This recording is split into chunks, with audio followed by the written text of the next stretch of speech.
हादसे का शिकार हुए ईरानी राष्ट्रपति। राष्ट्रपति इब्राहिम रईसी का निधन। अमेरिकन निर्मित था हेलीकॉप्टर। हेलीकॉप्टर दुर्घटना में ईरानी राष्ट्रपति इब्राहिम रईसी का निधन हो गया है। बीते रोज 19 मई को ईरानी राष्ट्रपति हादसे का शिकार हो गए। रईसी के साथ ही विदेश मंत्री हुसैन अमीर अब्दुल्लाहियन की भी जान चली गई। रईसी के हेलीकॉप्टर का मलबा अजरबैजान की पहाड़ियों पर मिलने की खबर है। रईसी 19 मई की सुबह अजरबैजान के राष्ट्रपति इल्हाम अलीयेव के साथ एक डैम का उद्घाटन करने गए हुए थे, लेकिन लौटने के दौरान अजरबैजान की सीमा के करीब ईरान के जेघन शहर में यह दर्दनाक हादसा हो गया। बताया जा रहा है कि जो हेलीकॉप्टर हादसे का शिकार हुआ है वह अमेरिकी निर्मित बेल 212 हेलीकॉप्टर था। ईरानी राष्ट्रपति इसी हेलीकॉप्टर में सवार होकर उद्घाटन कार्यक्रम में गए हुए थे।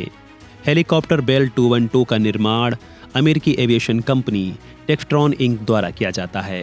टेक्सट्रॉन इंक की सहायक कंपनियों में Arctic Cat, Bell Textron Aviation जैसी सहायक कंपनियां भी हैं। ये 14-15 सीटों वाला हेलीकॉप्टर है। बेल 212 हेलीकॉप्टर पहली बार 1960 के दशक में अस्तित्व में आया। पहले की तुलना में बेल 212 हेलीकॉप्टर ज़्यादा शक्तिशाली और भरोसेमंद माना जाता है, लेकिन खराब मौसम की वजह से वह हादसे का शिकार हो गया।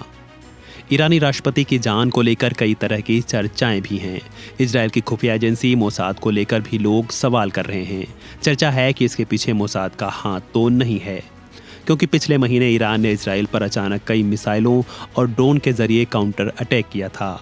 हालांकि ईरान के इस हमले से इजराइल को ज़्यादा कोई खास नुकसान नहीं पहुंचा था, लेकिन इजराइल ने ईरान को अंजाम भुगतने की धमकी दी थी। इजराइल ने ईरान को चेतावनी देते हुए कहा था कि वह बदला लेगा, लेकिन उसने समय और तारीख नहीं बताई थी। ऐसे में अब ईरानी राष्ट्रपति इब्राहिम रईसी के हेलीकॉप्टर क्रैश में इजराइल का नाम सवालों के घेरे में है। वहीं घटना के बाद कहा जा रहा है कि इजराइल के लोगों ने इसको लेकर खुशी जाहिर की है।